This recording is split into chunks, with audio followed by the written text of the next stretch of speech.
Ronan Zeller hadn't planned on attending the masked ball. He hated these kinds of things, but boredom had a strange way of dragging even millionaires into trouble.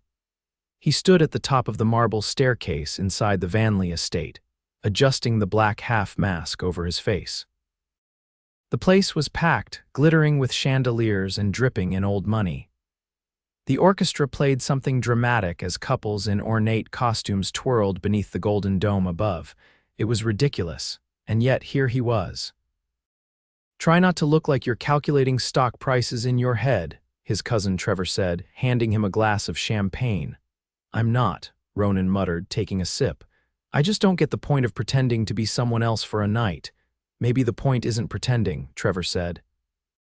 "Maybe it's about being seen for who you are when no one knows your name." Ronan rolled his eyes but didn't argue. He had agreed to come for one reason only, to get out of his head. Lately, even the thrill of closing million-dollar mergers felt numb. He descended the staircase slowly, scanning the room.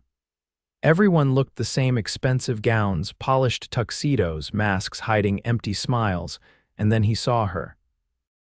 A woman in a deep burgundy gown stood near one of the arched windows, her mask delicate and gold-trimmed, her dark hair pulled into a loose twist with a few strands framing her face.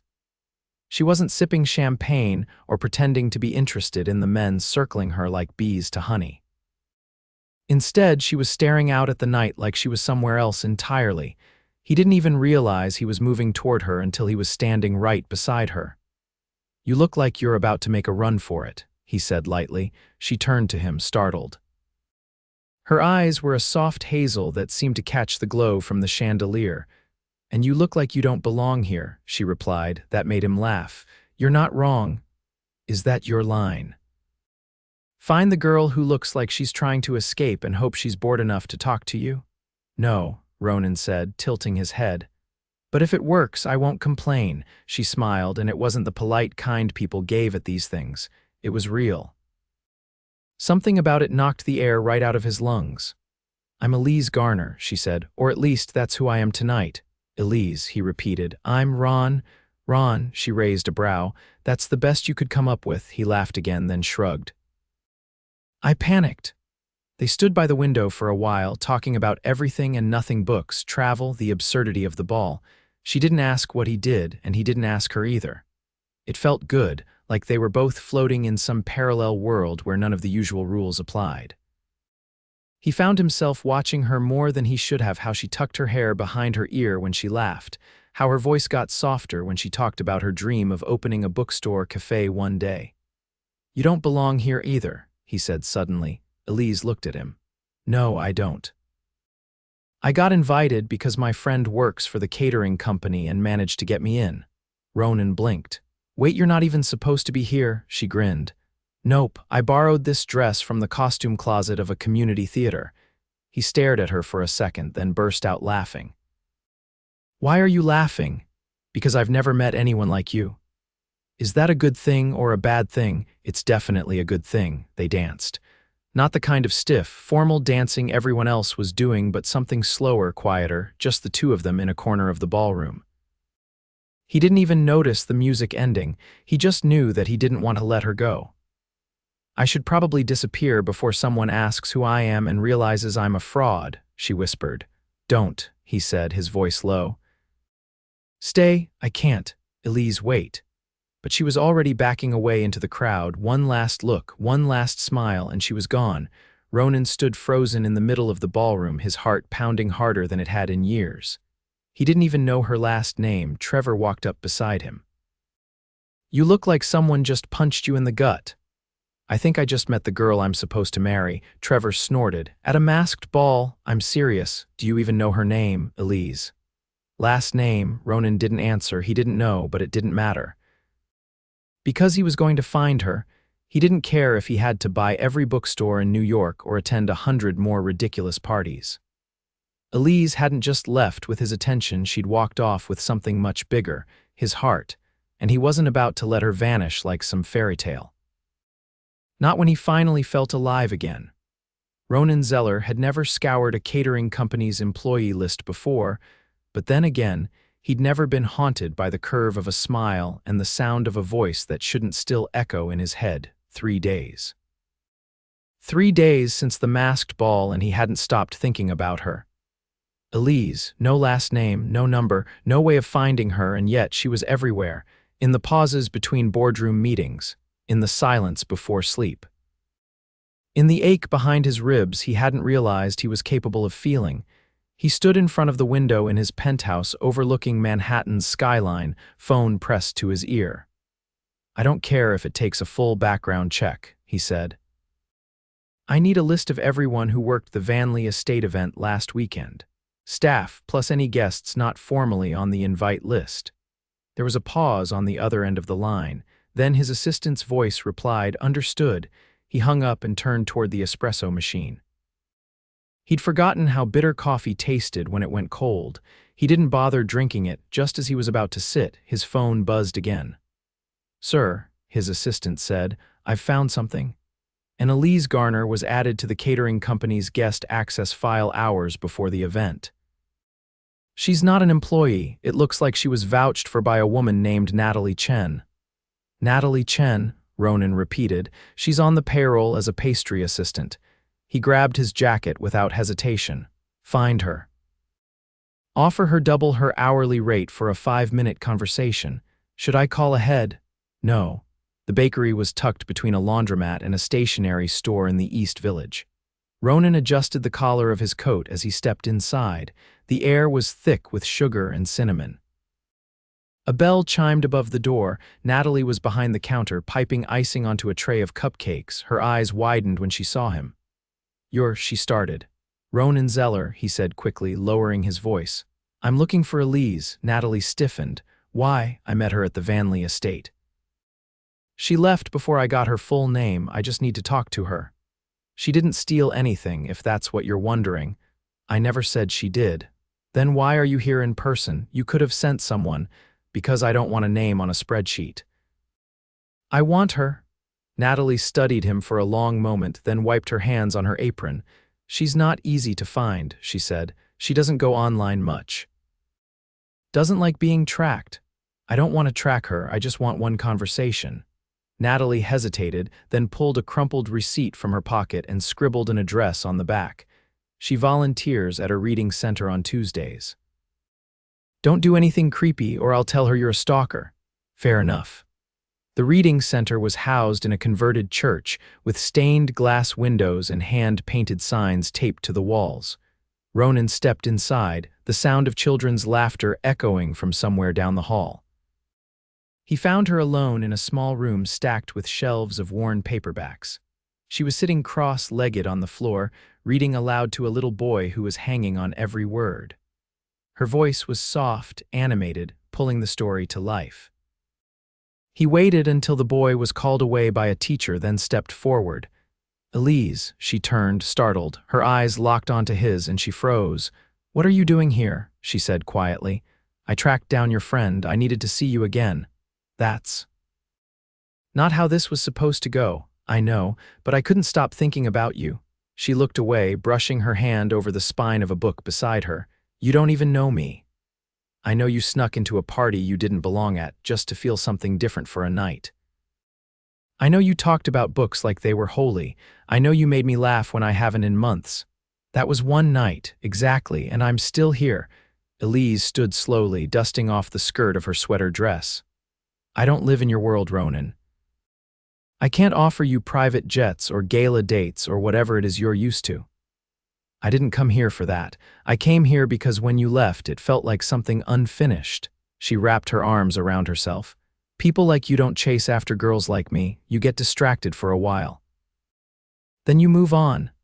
Then let me prove I'm not like people you've known." Her eyes searched his. "Why me?"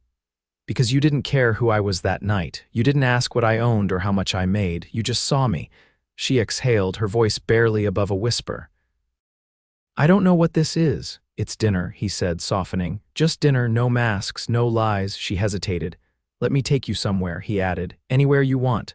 After a pause, she nodded once. "Fine, but no fancy rooftop restaurants." "If I have to Google the menu, I'm not going." Ronan grinned. Then we'll go somewhere where the menu's laminated and the napkins are paper. She raised an eyebrow. You sure you're not secretly a prince trying to slum it? Maybe. But if I am, I just found the only girl I'd give up the castle for. She looked at him for a long moment before reaching for her bag. I'll believe that when I see it. The diner Elise chose had cracked vinyl booths and a jukebox that hadn't worked since the early 2000s. Ronan took one look at the chipped formica table and grinned. You weren't kidding, he said, sliding into the seat across from her. I warned you, she replied, unfolding her napkin with exaggerated care. They serve the best grilled cheese in the city, but the ketchup comes in packets, so brace yourself. He leaned back, watching her scan the menu. The lighting was harsh, the air smelled faintly of fryer oil, and yet he couldn't remember the last time he felt so at ease. A waitress with a high ponytail and tired eyes took their order without fanfare.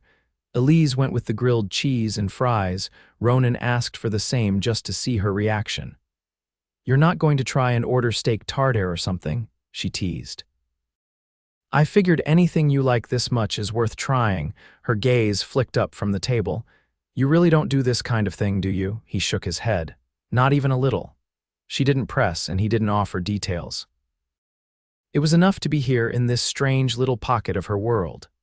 So, she said, resting her chin in her hand, you own what companies, buildings, or are you one of those tech guys who invented a dating app at 18? Ronan laughed. None of the above. I manage a portfolio of private equity holdings, mainly acquisitions and corporate turnarounds. She arched a brow. So, business rescue missions, more or less. I buy companies that are falling apart and try to fix them before they go under. Sounds intense, it can be. He paused, then added, but it's less about the money now, more about control, I think. The ability to take something broken and make it whole again. Elise studied him, her thumb absently tracing a ring of condensation on her glass. Do you ever feel like that about people? No, he said, eyes locking with hers. People aren't projects. They're choices. Their food arrived and the moment shifted, but the air between them stayed charged. Every bite, every shared glance felt like a thread pulling them tighter. Halfway through the meal, Elise leaned forward. Can I ask you something? You just did. She rolled her eyes. Why were you really at that ball? You didn't seem like you wanted to be there. I didn't, he said. I went because I was tired of everything I usually do making me feel nothing. So you thought pretending to be someone else might help. I didn't pretend. I just didn't correct anyone. It felt like the first time in years I didn't have to talk about numbers or deals or why I haven't taken a vacation in 3 years. She leaned back. You sound exhausted. He stared at her. I didn't realize how much until I met you. Elise went quiet, her fingertips brushing a loose curl from her temple. You know this isn't real, right? It's not sustainable. You have a whole life I don't belong in. I'm not asking you to belong to all of it, he said. Just a part. And what does that part look like? A few secret dinners? A pretty girl you visit when you need to feel normal? No, he said, his voice firm. It looks like me learning what matters again, with you. Elise opened her mouth, then closed it. Her expression shifted, less guarded, more uncertain. I've been through things, she said finally. Not the kind you read about in magazines. The kind that makes you question every person who offers something good because you've learned there's always a catch. I'm not offering something good, Ronan said. I'm offering something real. I don't have a script for this.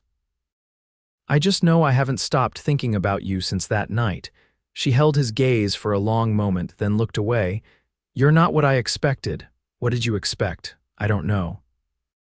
A guy who'd disappear as soon as the mask came off. He reached across the table, his hand resting near hers without touching. I don't run, not when it counts. They left the diner without saying much. The air outside had cooled and Elise wrapped her arms around herself as they walked. When they reached the corner where her bus stop was, she paused. This is me. I'll wait with you. You don't have to. I want to. They stood in silence as the city moved around them, horns in the distance, the hum of night settling in. Ronan, she said quietly, this isn't going to be easy. I don't want easy. She looked up at him, her expression unreadable. Then you're in trouble. The bus pulled up, its headlights casting long shadows across the sidewalk. Elise hesitated, then turned and stepped onto the first stair. Ronan stayed where he was, hands in his pockets, watching her. Just before the doors closed, she turned. "Next time you pick the place," she said, then she was gone. And for the first time in longer than he could remember, Ronan felt something powerful settle in his chest: hope.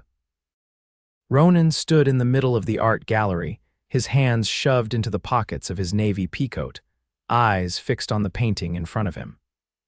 It wasn't particularly special, just a chaotic explosion of blues and silvers, but it reminded him of the way he'd felt the first time he saw her. Completely unprepared, Elise stepped up beside him, her coat dusted with rain, cheeks pink from the cold.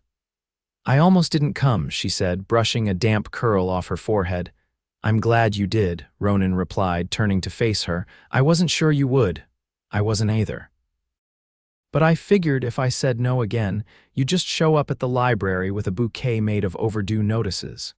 He laughed, but his eyes never left hers. Tempting. They walked through the gallery in silence for a while, surrounded by oil-painted storms and sculptures that looked like they were trying to break free from their own stone. The quiet wasn't awkward. It never was with her. "Elise," Ronan said as they paused in front of a sculpture shaped like a fragmented heart, "I need to ask you something, and I want you to listen before you answer." She turned to him slowly. "That sounds ominous. I've spent years building things that don't matter. Buying companies, flipping properties, investing in ideas I don't believe in just because they're profitable." His voice was steady, but there was something raw in it now. "But none of it ever felt like it meant anything until I met you. Ronan, this isn't a line. I'm not trying to impress you. I need you to know that you've changed something in me, and I don't want to go back to the way things were before." Her brow furrowed, the kind of expression that meant her guard was trying to rise again. "You don't know what you're asking? Then tell me." She hesitated, then exhaled. "When I was 20, I dated someone who convinced me I wasn't worth showing off. He never introduced me to his friends, never brought me to his family's house. I spent months convincing myself I was just being patient. That love meant waiting for someone to decide you mattered." Ronan's hands curled into fists at his sides. "He was wrong." "I know that now," she said quietly, "but it took too long to unlearn. So when someone like you shows up wealthy, powerful, used to a different kind of world, it's hard not to feel like history's about to repeat itself. I'm not him, I know." He reached into his coat pocket and pulled out a small, folded envelope. "I bought something yesterday. I wasn't sure if it was too much, but then I realized I didn't care." She took the envelope cautiously, opening it to reveal a deed transfer. Her jaw dropped. "You bought the building next to the library." "I did. It's been vacant for 3 years. I thought it might make a good bookstore café." She looked up at him, stunned. "You remembered that?" "Of course I did. But why would you do this?" "Because you have dreams that deserve more than words, and I have the means to help you build them. I'm not offering this as some grand gesture to impress you. I'm offering it because I believe in you." She stared at the paper, then back at him. "I don't know what to say." "Say yes, not to me, not yet, but say yes to the possibility." There was a long pause. Then her voice came, softer than he'd ever heard it. "You didn't have to do this, Ronan. I know, but I wanted to." She blinked fast, then took a step closer, closing the space between them. "This scares me." "It scares me too." Her hand reached for his, fingers lacing slowly. "I never expected any of this." "Me neither. I went to that ball to escape. Instead, I found something I didn't know I was missing." They stood there like that for a while, two people who had never planned for each other, now bound by something neither could explain. A week later, the storefront windows were cleared of dust, and construction plans were drawn up. Elise chose the paint colors. Ronan negotiated the contractors. They bickered over tile samples and laughed about espresso machines. He watched her come alive in that space, and every day he fell harder. One evening, as the last of the shelving was being installed, Elise stepped into the middle of the room, arms crossed, a paintbrush tucked behind her ear. "You know this place is going to smell like coffee and old books forever, right?" "Exactly the point," he said, walking toward her. "I still don't understand how any of this happened. I do, he said, brushing a streak of paint from her cheek. I went to a masquerade expecting nothing. I left knowing exactly what I wanted. And what's that? You. He dropped to one knee, the box already in hand, Elise's breath caught in her throat. I know we haven't done this the traditional way, but I don't want another day to go by without you knowing how sure I am about us, about you. Say yes not to the ring, not even to marriage right now. Say yes to building something that lasts. She covered her mouth with one hand, eyes shining. You're insane. I am, about you. She didn't hesitate this time. Yes, Ronan stood, slipping the ring onto her finger. It was simple, an oval diamond set in a gold band. No flash, just intention. They stood in the middle of the unfinished bookstore, surrounded by fresh paint and sawdust, and the sound of a future being built one heartbeat at a time. He kissed her, and when he pulled back, she was smiling through tears. I finally believe you, she whispered. Good, he said, wrapping his arms around her. Because I'm not going anywhere. Outside, the city kept moving, unaware that inside one dusty old building, two people who never should have met had rewritten the ending of their story. And this time, the masks were gone, for good. A soft bell chimed above the glass door as Elise stepped into the nearly finished bookstore café, her boots leaving faint prints in the sawdust, dusted floor. The scent of wood polish lingered in the air, mingling with the rich aroma of freshly ground espresso beans from the test batch Ronan had insisted on running that morning. She paused at the center of the room, taking it in shelves now lined with carefully curated titles, globe pendant lights glowing warmly overhead, and a long oak counter that gleamed like a promise kept. Ronan stood behind that counter, sleeves rolled to his elbows, holding a clipboard and speaking to a barista in training.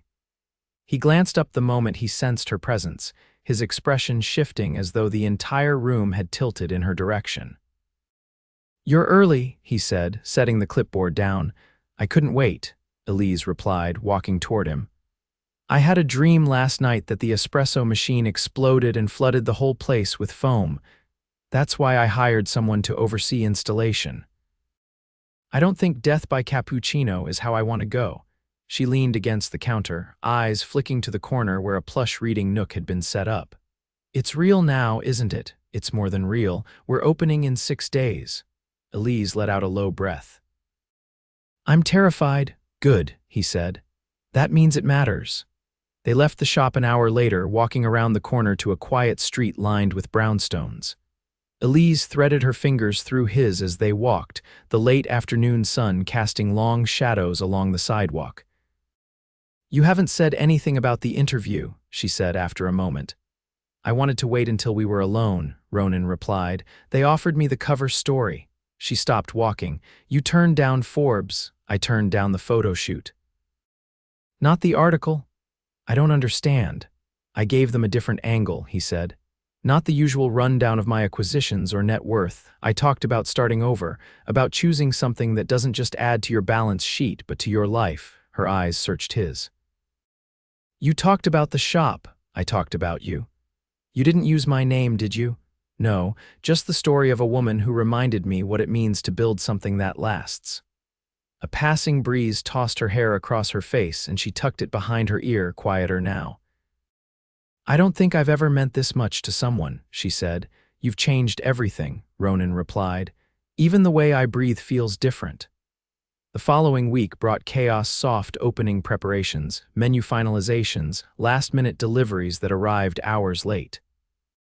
Elise barely slept, but every time she looked up to see Ronan balancing a ladder or fixing an electrical hiccup himself, she felt steadier. The opening night arrived with a chill in the air and a line outside that stretched half a block. Elise stood near the entrance, heart pounding, as Ronan adjusted the welcome sign on the door. You ready? He asked. No, she said, but I'm doing it anyway. He kissed her forehead. Then you're braver than most. The evening blurred into a flurry of coffee orders, conversations, and laughter. Strangers sat together at long tables, paging through books and sipping lattes. A local jazz duo played in the back corner. Elise moved through the space like she'd been born to it. Ronan watched her from across the room, captivated not by the success of the launch, but by how seamlessly she belonged in the dream they'd built. Later, after the lights had dimmed and the last guest had left, Elise sat cross-legged on the counter, sipping peppermint tea. "I can't believe people actually came," she said. "I can," she tilted her head. "You always sound so certain, only when I'm looking at you." He stepped between her knees, hands on her hips, eyes locked on hers. "I've been thinking," he said. "Dangerous? I want to do more than just build this place with you. I want a life with you, all of it. Lazy mornings, burnt toast, missed alarms, and Sunday markets. I want holidays where we argue over Christmas trees and summers where we get sunburned reading outside too long. I want to wake up beside you for the rest of my life." She blinked, stunned by the suddenness of the words, but not by their truth. "You already have all of me," she whispered. Ronan pulled a ring from his pocket, not the one he'd proposed with, but a second band he'd made. A thin circle of rose gold, etched with the coordinates of the shop's location. "I know we said we'd wait," he said, "but I don't want to wait anymore. Let's get married, quietly, just us, now." Elise stared at the ring, then at him, her throat tight. "One condition," she said. "Anything? I get to choose the playlist." He laughed, wrapping his arms around her. Deal. They were married in the reading nook 3 days later, no guests, no fanfare. Just a justice of the peace, a borrowed bouquet from the flower vendor down the street, and a jazz record humming in the background. Afterward, they sat on the floor, eating cake from paper plates and reading aloud to each other from their favorite books. Years passed, and the shop grew.